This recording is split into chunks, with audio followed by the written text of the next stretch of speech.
Hello guys, ನಮಸ್ಕಾರ. Welcome to ಚೇತುಗೌಡ vlogs YouTube channel. Guys, ನಾನು ಚೆನ್ನಾಗಿದ್ದೀನಿ, ನೀವು ಚೆನ್ನಾಗಿದ್ದೀರಾ ಅಂತ ತಿಳ್ಕೊಂಡು ಇವತ್ತಿನ ವ್ಲಾಗ್ನ ಸ್ಟಾರ್ಟ್ ಮಾಡೋಣ. ಇನ್ನೊಂದು ವಿಷಯ, ಯಾರು ಸಬ್ಸ್ಕ್ರೈಬ್ ಮಾಡ್ಕೊಳ್ಳೋದಲ್ಲ ವಿಡಿಯೋ ನೋಡ್ತಾ ಇದ್ದೀರಾ, ದಯವಿಟ್ಟು ಸಬ್ಸ್ಕ್ರೈಬ್ ಮಾಡ್ಕೊಂಡು ವಿಡಿಯೋ ನೋಡಿ ಸಪೋರ್ಟ್ ಮಾಡಿ. ಗೈಸ್, ಇವತ್ತು ನಾನು ಮತ್ತು ನನ್ನ ಫ್ರೆಂಡು ಇಬ್ಬರೂ ನಮ್ಮೂರ ಪಕ್ಕ ಇರೋ ಒಂದು ದೇವಸ್ಥಾನಕ್ಕೆ ಬಂದಿದ್ದೀವಿ. ಆ ದೇವಸ್ಥಾನದ ಬಗ್ಗೆ ಒಂದು ಸ್ವಲ್ಪ ಮಾಹಿತಿ ತಿಳ್ಕೊಳ್ಳೋಣ ಅಂತ. Let's go and watch.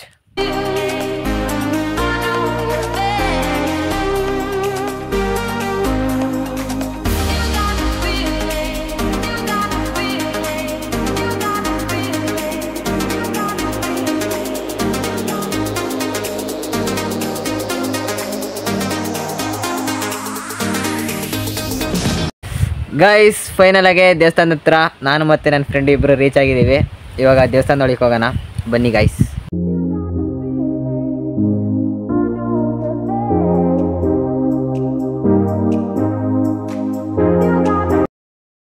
Guys, final ಆಗಿ ಮೆಟ್ಲು ಹತ್ಕೊಂಡು ಇವಾಗ ದೇವಸ್ಥಾನದ ಮೇಲ್ಗಡೆ ಬಂದಿದ್ದೀವಿ.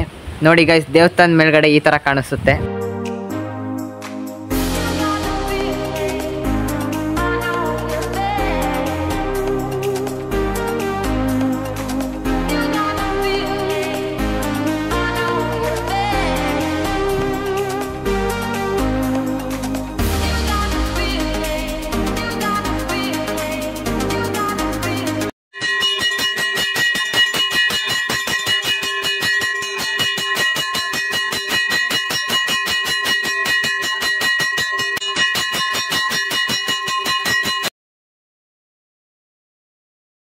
ಗೈಸ್, ಫೈನಲ್ ಆಗಿ ಪೂಜೆ ಆಯಿತು, ದರ್ಶನ ಆಯಿತು. ಇವಾಗ ಫೈನಲ್ ಆಗಿ ದೇವರಿಗೆ ಈಡ್ಗಾಯಿ ಹೊಡಿತಿದ್ದೇನೆ ನನ್ನ ಫ್ರೆಂಡು.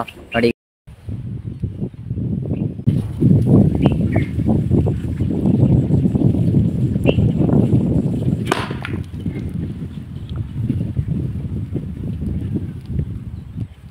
ಗೈಸ್, ಇವಾಗ ನನ್ನ ಫ್ರೆಂಡು ಈ ದೇವಸ್ಥಾನದ ಬಗ್ಗೆ ಒಂದು ಸ್ವಲ್ಪ ಮಾಹಿತಿ ಕೊಡ್ತಾನೆ.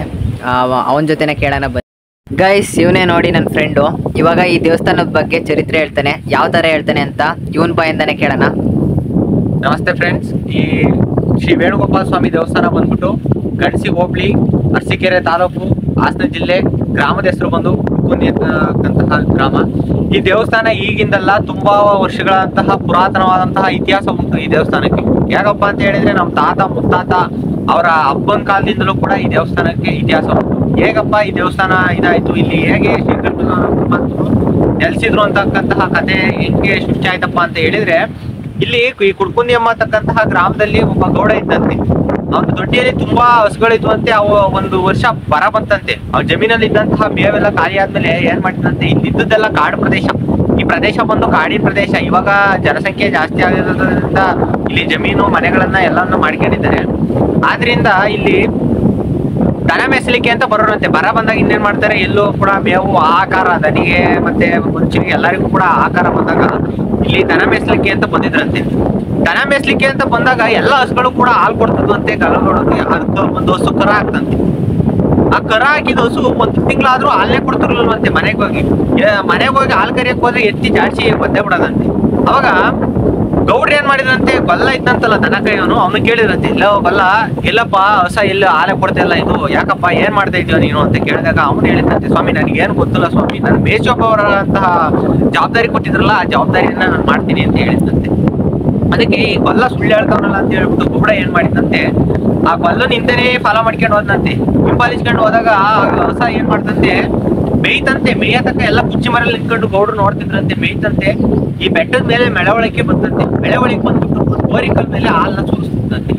ಗೌಡ್ರು ಆವಾಗ ಏನಪ್ಪಾ ಇದ್ ಮಾಡಿದ್ರು, ಇದೇನಪ್ಪ ಆಶ್ಚರ್ಯ, ಎಲ್ಲ ಹಸುಗಳು ಬಂದು ಮನೇಲಿ ಹಾಲು ಕೊಡ್ತವೆ, ಎಲ್ಲ ಇದ್ ಮಾಡ್ತವೆ, ಈ ಹೊಸ ನೋಡಿದ್ರೆ ಗೋರಿಕಲ್ ಮೇಲೆ ಹಾಲು ಸುರಿಸ್ತೈತಲ್ಲ, ಅದಕ್ಕೆ ಅಂತ ಹೇಳ್ಬಿಟ್ಟು ಆ ಹೊಸ ಮನೇಲಿ ಕಟ್ಟಿದ್ರಂತೆ. ಕಟ್ಟಿ ಮೇವ್ ಹಾಕಿದ್ರು ಕೂಡ ಹಾಲಿಲ್ಲ, ಹಾಲೇ ಕೊಡ್ತಿರ್ಲಿಲ್ವಂತೆ. ಮತ್ತೆ ಇನ್ನೊಂದ್ ದಿವಸ ಬಿಟ್ಬಿಟ್ರಂತೆ, ಮತ್ತೆ ಹಾಲು ಕೊಡ್ತಂತೆ. ಅದಕ್ಕೆ ಇದು ಏನಾಗ್ತೈತಿ ಇದ್ರ ಬಗ್ಗೆ ಗೊತ್ತಿರಲ್ಲ ಅಂತ ಹೇಳ್ಬಿಟ್ಟು ನಾಲ್ಕಾರು ಕಡೆ ಶಾಸ್ತ್ರ ಕೇಳಿದ್ರಂತೆ.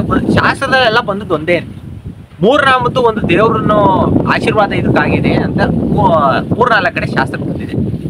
ಆಗ ಗೌಡ್ರು ಕೇಳಿದಾಗ ಮೂರ್ನಾಮದ್ದು ಅಂತ ಹೇಳಿದಾಗ, ಈ ತರ ಇದೇನಪ್ಪ ಇದು ಮೂರ್ನಾಮದ್ದು ಅಂತ ಕೇಳಿದಾಗ ಕೊನೆಗೆ ಪತ್ತೆ ಆಯ್ತಂತೆ, ಅಷ್ಟಮಂಗಳ ಪ್ರಶ್ನೆಯಿಂದ ಪತ್ತೆ ಆಯ್ತಂತೆ. ಇಲ್ಲಿ ಬೆಟ್ಟದಲ್ಲಿ ಮಳೆ ಕಲ್ಲು ಅಂತ ಹೇಳಿದ್ರೆ ಅದು ಒಂದ್ ಕಲ್ಲು, ಗೋರಿ ಕಲ್ಲು ಬೆಳೆದತ್ತಂತಲ್ಲ, ಅದು ಶ್ರೀಕೃಷ್ಣ ಪರಮಾತ್ಮ ಕಲ್ಲು, ರಂಗಸ್ವಾಮಿ, ಶ್ರೀ ವೇಣುಗೋಪಾಲ ಸ್ವಾಮಿ ಎಂಬತಕ್ಕಂತಹ ಒಂದು ಕಲ್ಲಿದೆ ಅನ್ನತಕ್ಕಂತಹ ಇತಿಹಾಸ ಬರ್ತಂತೆ.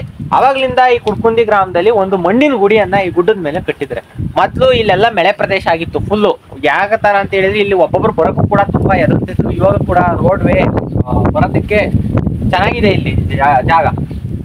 ಮತ್ತೆ ಇಲ್ಲಿ ಏನಪ್ಪಾ ಅಂತ ಹೇಳಿದ್ರೆ ವಿಶೇಷ, ಈ ಶ್ರೀಕೃಷ್ಣ ಜನ್ಮಾಷ್ಟಮಿ ದಿನ ಮತ್ತೆ ಮಾರನೇ ದಿನ ಇಲ್ಲಿ ಅದ್ದೂರಿಯಾಗಿ ಜಾತ್ರೆಯನ್ನ ನಡೆಸ್ತಾರೆ. ಇಲ್ಲಿ ಅನ್ನ ಸಂದರ್ಪಣೆ ಕಾರ್ಯಕ್ರಮವೂ ಉಂಟು. ಮತ್ತೆ ಇಲ್ಲಿ ಸುತ್ತಮುತ್ತಲಂತ ಗ್ರಾಮ ಮತ್ತೆ ಅರಸೀಕೆರೆ ತಾಲೂಕಿನಿಂದ ಕೂಡ ಆ ಕಡೆ ಈ ಕಡೆ ಇರೋ ಅಕ್ಕಪಕ್ಕ ಬುಡಕಟ್ಟು ಗ್ರಾಮಗಳು, ಅರಸೀಕೆರೆ ತಾಲೂಕು, ಚನ್ನರಾಯಪಟ್ಟಣ ತಾಲೂಕು, ಇಲ್ಲೆಲ್ಲ ಇಂದ ಜನರು ಬರ್ತಾರೆ.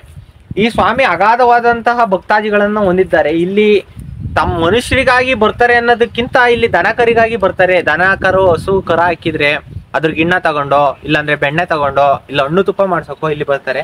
ಇಲ್ಲಿ ದನ ಕರುಗಳು ಏನಾರು ಒದಿತಿದ್ರೆ ಮತ್ತೆ ಹಾಲ್ಗಿಲ್ ಕೊಡ್ತಿದ್ರೆ ಹೋದ್ರೆ ಸರಿಯಾಗಿ ಏನು ಅವು ರೆಸ್ಪಾಂಡ್ ಮಾಡ್ಲಿಲ್ಲ ಅಂತ ಹೇಳಿದ್ರೆ ಇಲ್ಲಿ ಬಂದು ಒಂದ್ಸತಿ ಅರ್ಕೆ ಗಿರ್ಕೆ ಕಟ್ಕೊಂಡು ಹೋಗಿ, ಹಿಂಗೆ ಕಣಪ್ಪ ಏನೋ ಒಂದು ನಿನ್ಗೆ ಮಾಡ್ಕೊಡ್ತೀವಿ, ಹೊಸ ಎಲ್ಲ ಹಾಲೆಲ್ಲ ಚೆನ್ನಾಗಿ ಕೊಟ್ರೆ, ಒಳ್ಳೆ ಆರೋಗ್ಯ ಕೊಟ್ರೆ ಹಸಿಗೆಲ್ಲವ ಅಂತ ಹೇಳಿ ಮಾಡ್ಕೊಂಡು ಹೋದ್ರೆ ಎಲ್ಲರಿಗೂ ಕೂಡ ಒಳ್ಳೇದಾಗೈತೆ ಇಲ್ಲಿ. ಆಮೇಲೆ ಇಲ್ಲಿ ಬಂದುಬಿಟ್ಟು ನೀವೇನಾದ್ರು ಮುಟ್ಟು ತೊಟ್ಟು ಮಾಡ್ಕೊಂಡು ಬಂದ್ರೆ, ಮುಟ್ಟು ತೊಟ್ಟು ಅಂದ್ರೆ ಮಾಂಸಾಹಾರ ಮದ್ಯ ತಿನ್ಕೊಂಡು, ಇಲ್ಲಾಂದ್ರೆ ಏನೋ ಮುಟ್ಟು ತೊಟ್ಟು ಮಾಡ್ಕೊಂಡು ಇಲ್ಲಿ ಬಂದ್ರೆ ಇಲ್ಲಿ ಸರ್ಪಗಾವಲಿದೆ. ನಮ್ಮೂರಿಗೂ ಕೂಡ ಸುಮಾರು ಜನಕ್ಕೆ ಕಾಣಿಸ್ಕೊಂಡಿದೆ ಅಂತೆ ಸರ್ಪಗಾವಲಿದೆ. ಇಲ್ಲಿ ಬಂದು ಬೇಜಾನ್ ಜನಕ್ಕೆ ಸರ್ಪನೂ ಕಾಣಿಸ್ಕೊಂಡಿದೆ. ಆಮೇಲೆ ಯಾರು ಇಲ್ಲಿ ಮುಟ್ಟು ತೊಟ್ಟು ಮಾಡ್ಕೊಂಡ್ ಬಂದು ಉದ್ಧಾರ ಆಗಿಲ್ಲ. ಇಲ್ಲಿ ರಂಗಸ್ವಾಮಿ ಮುಂದೆ ಯಾರು ಉದ್ಧಾರ ಆಗಿಲ್ಲ, ವೇಣುಗೋಪಾಲ ಸ್ವಾಮಿ ಮುಂದೆ. ಅಲ್ಲಿ ನೋಡಿ ಫ್ರೆಂಡ್ಸ್, ಅಲ್ಲಿ ತಗಡೂರು ರಂಗಸ್ವಾಮಿ ಬೆಟ್ಟ ಕಾಣಿಸುತ್ತೆ. ಇವನು ಶ್ರೀ ವೇಣುಗೋಪಾಲ ಸ್ವಾಮಿ ಅಂತ ಹೇಳ್ಬಿಟ್ಟು, ಅವನು ರಂಗಸ್ವಾಮಿ ಅಂತ ಹೇಳ್ಬಿಟ್ಟು, ಇವನು ಬೆಟ್ಟದಿಂದ ನಿನ್ಕೊಂಡು ನೋಡಿದ್ರೆ ಅಲ್ಲಿ ತಗಡೂರು ರಂಗಪ್ಪನ ದೇವಸ್ಥಾನ ಕಾಣಿಸುತ್ತೆ. ಅವನ ಬೆಟ್ಟದಿಂದ ಇಲ್ಲಿ ನೋಡಿದ್ರೆ ಶ್ರೀ ವೇಣುಗೋಪಾಲ ಸ್ವಾಮಿ ಅವರ ದೇವಸ್ಥಾನ ಕಾಣಿಸುತ್ತೆ. ಇಲ್ಲಿ ಇನ್ನೊಂದು ವಿಶೇಷ ಅದು ಆಯ್ತು. ಮತ್ತೆ ಇದು ದೇವ್ರದ್ದು ವಾರ ಬಂದ್ಬಿಟ್ಟು ಶನಿವಾರ ವಾರ. ಇಲ್ಲಿ ಶನಿವಾರದೊತ್ತು ವಿಶೇಷವಾದಂತಹ ಪೂಜೆ ಅಲಂಕಾರಗಳು ಎಲ್ಲ ಇರುತ್ತೆ. ಬಟ್ ದಿನ ಕೂಡ ಪೂಜೆಗಳು ನಡೀತಾ ಇರುತ್ತೆ. ಆಮೇಲೆ ಈ ಆಗ ಹಿಂದಿನ ಕಾಲದಲ್ಲಿ ಹೆಂಗಿತ್ತಪ್ಪ ಅಂತ ಹೇಳಿದ್ರೆ, ಪೂಜಾರಿ ಪೂಜೆ ಮಾಡಕ್ಕೆ ಬಂದಾಗ ಇಲ್ಲಿ ನಮ್ಮೂರಿನ ವ್ಯಕ್ತಿಗಳು ಮೌರ್ಯ ವಾದ್ಯ ಮಾಡೋರಂತೆ. ವಾದ್ಯ ಮಾಡಿದಾಗ ಏನ್ ಮಾಡೋರಂತೆ, ಜನ ಪೂಜೆಗೆ ಬಂದಂತಹ ಜನಗಳು ಕೂಡ ಇಲ್ಲಿ ಗಂಟೆ ಹೊಡೆದಾಗ 2 ಹುಲಿಗಳಿದ್ವು ಅಂತೆ. ಹುಲಿಗಳಿದ್ದಾಗ ಇಲ್ಲಿ ಮೌರ್ಯ ಮಾಡಿದ ತಕ್ಷಣ ಅವು ದೇವಸ್ಥಾನದ ಮೆಟ್ಲು ಮುಂದಕ್ಕೆ ಬರೋವಂತೆ ಆಗಿನ ಕಾಲದಲ್ಲಿ. ಅಂತ ಒಂದು ಇತಿಹಾಸನ ನನಗೆ ಯಾರೋ ಒಬ್ರು ಹಿರಿಯರು ಹೇಳಿದ್ರು ನಮ್ಮೂರವರು. ಅದು ನನಗೂ ಅದ್ರ ಬಗ್ಗೆ ಅಷ್ಟು ಗೊತ್ತಿಲ್ಲ. ಹುಲಿಗಳಿದ್ದು, ಆ ಹುಲಿಗಳು ಇಲ್ಲಿ ಬರ್ತಿದ್ದು. ಆಮೇಲೆ ತುಂಬಾ ಪ್ರಾಣಿಗಳೆಲ್ಲ ಇದ್ವಂತೆ ಇಲ್ಲಿ. ಯಾಕೆ ಅಂದ್ರೆ ಇದು ಗುಡ್ಡಗಾಡಿನ ಪ್ರದೇಶ ಮತ್ತೆ ಕಾಡಿನ ಪ್ರದೇಶ ತುಂಬಾ ಆಗಿರೋದ್ರಿಂದ ಇಲ್ಲಿ ದನ ಮೇಸಕ್ಕೂ ಬರೋರು ಎಲ್ಲ ಇತ್ತು. ಆದ್ರಿಂದ ಇಲ್ಲಿ ತುಂಬಾ ಜನರು ಪೂಜೆಗೆಲ್ಲ ಬರೋರು. ಮತ್ತೆ ಈ ಸ್ವಾಮಿಗೆ ಏನಪ್ಪಾ ಅಂತ ಹೇಳಿದ್ರೆ ಅಭಿಷೇಕ ಮಾಡ್ತಾರೆ, ಬೆಣ್ಣೆ ಅಲಂಕಾರ ಅಂತ ಮಾಡ್ತಾರೆ. ಆ ಬೆಣ್ಣೆ ಅಲಂಕಾರ ಮಾಡಕ್ಕೆ 15 ಸೇರು ಹಸಿನ ಬೆಣ್ಣೆ ಬೇಕು. 15 ಸೇರು ಯಾಕಪ್ಪ ಬೇಕು ಅಂದ್ರೆ, ಸ್ವಾಮಿ ಅವರು ಒಬ್ಬರೇ ಆಗಿ ಇಲ್ಲ ಇಲ್ಲಿ. ರುಕ್ಮಿಣಿ ಸತ್ಯಭಾಮೆ ಸಮೇತ ಶ್ರೀ ವೇಣುಗೋಪಾಲ ಸ್ವಾಮಿ ಅಂತ. ಆ ಕಡೆ ಈ ಕಡೆ ರುಕ್ಮಿಣಿ ಮತ್ತೆ ಸತ್ಯಭಾಮೆಯರಿದ್ದಾರೆ. ಮಧ್ಯದಲ್ಲಿ ಶ್ರೀ ವೇಣುಗೋಪಾಲ ಸ್ವಾಮಿ ವೇಣುನಾದನವನ್ನ ನುಡಿಸ್ತಿರುವಂತ ಶೈಲಿಯಲ್ಲಿ ನಿಂತಿದ್ದಾರೆ. ಹಾಗೂ ಬಲಬದಿಯಲ್ಲಿ ಆಂಜನೇಯನ ಸಣ್ಣ ಮೂರ್ತಿ ಇದೆ, ಎಡಬದಿಯಲ್ಲಿ ಶ್ರೀ ನರಸಿಂಹಸ್ವಾಮಿ ಮೂರ್ತಿ ಇದೆ.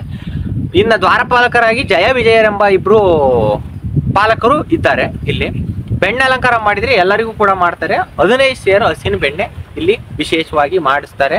ಆ ಬೆಣ್ಣೆ ಜೊತೆ ಇನ್ನು ಏನಪ್ಪಾ ಅಂದ್ರೆ ದ್ರಾಕ್ಷಿ, ಗೋಡಂಬಿ, ಗುಂಡಡಿಕೆ ಎಲ್ಲನೂ ಹಾಕಿ ದೇವರಿಗೆ ಅಲಂಕಾರ ಮಾಡಿ ಅದ್ರ ಮೇಲೆ ತುಪ್ಪ, ಹಾಲು, ಮೊಸರು, ಮಜ್ಜಿಗೆ ಎಲ್ಲವನ್ನು ಸುರಿತಾರೆ. ಮತ್ತೆ ಇನ್ನೊಂದು ವಿಶೇಷವಾಗಿ ಏನಪ್ಪಾ ಅಂತ ಹೇಳಿದ್ರೆ, ಯಾರೇ ಮನೆಯಲ್ಲಿ ನಮ್ಮ ಊರಲ್ಲಿ ಹೊಸ ಕರು ಹಾಕ್ಲಿ, ಎಮ್ಮೆ ಕರು ಹಾಕ್ಲಿ, 1 ಸೇರು ಬೆಣ್ಣೆನ ತಂದು ಶ್ರೀಕೃಷ್ಣ ಸ್ವಾಮಿಯವರ ಗುಡಿಗೆ ಇಡ್ತಾರೆ. ಅದನ್ನ ತಲೆಗೆ ಇಡ್ತಾರೆ. ಈ ಸ್ವಾಮಿಯವರಿಗೆ ಯಾರು ನಿಷ್ಠೆ ನೇಮ ಮಡಿ ಮಾಡ್ಕೊಂಡು ಬರ್ತಾರೆ ಅವ್ರನ್ನ ಇಷ್ಟವರೆಗೂ ತಲೆ ಕಾದವ್ರೆ. ಯಾರು ಇವರು ವಿರುದ್ಧವಾಗಿ ತದ್ವಿರುದ್ಧವಾಗಿ ತದ್ಭವ ರೂಪದಾಗಿ ಯಾರು ಅವ್ರನ್ನ ಎದುರಾಕಿತಾರೆ ಅವ್ರನ್ನಂತೂ ಅವರು ಉಳಿಸಿಲ್ಲ ಯಾವುದೇ ಕಾರಣಕ್ಕೂ. ಒಂದು ಹೇಳ್ಬೇಕು ಅಂದ್ರೆ ಇವರು ಕೂಡ ನಮ್ಮ ಊರ್ ಕಾಯ್ತಿರೋರು ಇವರೇ. ಇವ್ರ ತಂಗಿ ಕುಂಟ್ಮಾರಮ್ಮ ಅಂತ ಹೇಳಿ ಊರೊಳಗದಾರೆ. ಅವ್ರನ್ನ ಬಿಟ್ರೆ ಗುಡ್ಡದ ಮೇಲೆ ನಿಂತ್ಕೊಂಡು ಸುತ್ತಮುತ್ತಲ ಗ್ರಾಮ ಎಲ್ಲವನ್ನು ಕಾಯ್ತಿರೋಂಥವ್ರು ಶ್ರೀ ವೇಣುಗೋಪಾಲ ಸ್ವಾಮಿ ಒಬ್ಬರೇ.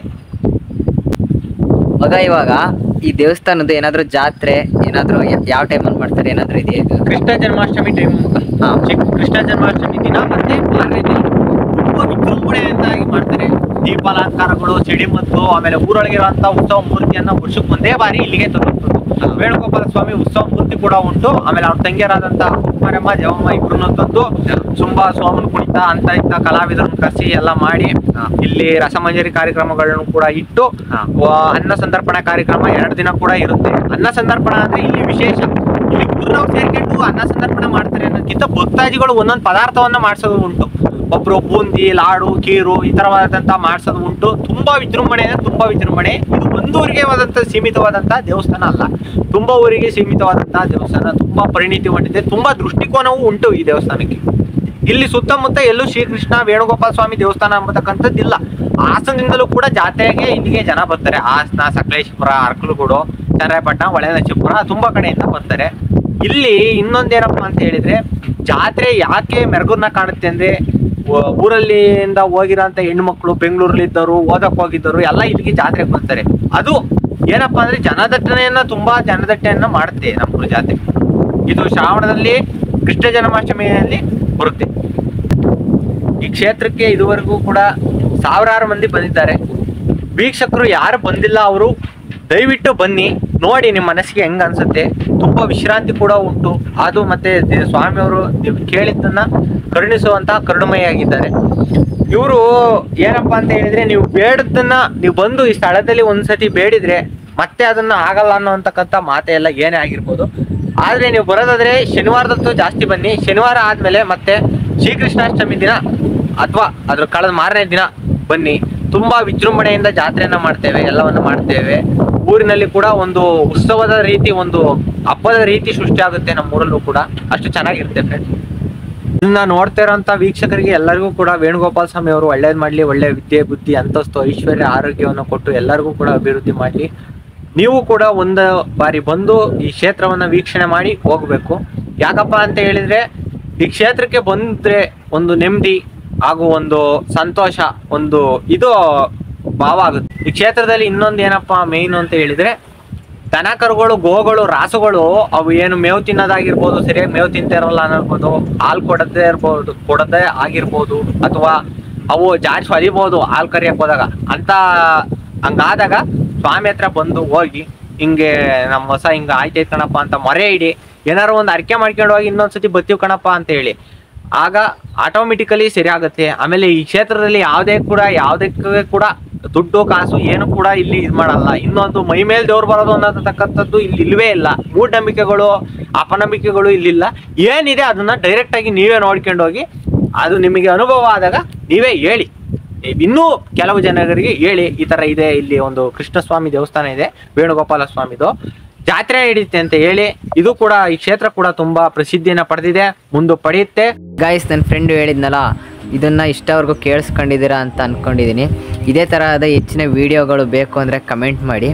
ಈ ವ್ಲಾಗ್ನ ಇಲ್ಲಿಗೆ ಎಂಡ್ ಮಾಡ್ತಾ ಇದ್ದೀನಿ. ಈ ವ್ಲಾಗ್ ಇಷ್ಟವಾದರೆ ಲೈಕ್ ಮಾಡಿ, ಶೇರ್ ಮಾಡಿ, ಕಮೆಂಟ್ ಮಾಡಿ, ಹಂಗೆ ಸಬ್ಸ್ಕ್ರೈಬ್ ಮಾಡಿ, ನಿಮ್ಮ ಫ್ರೆಂಡ್ಸಿಗೂ ಶೇರ್ ಮಾಡಿ. Thanks for watching. Bye bye, see you, take care.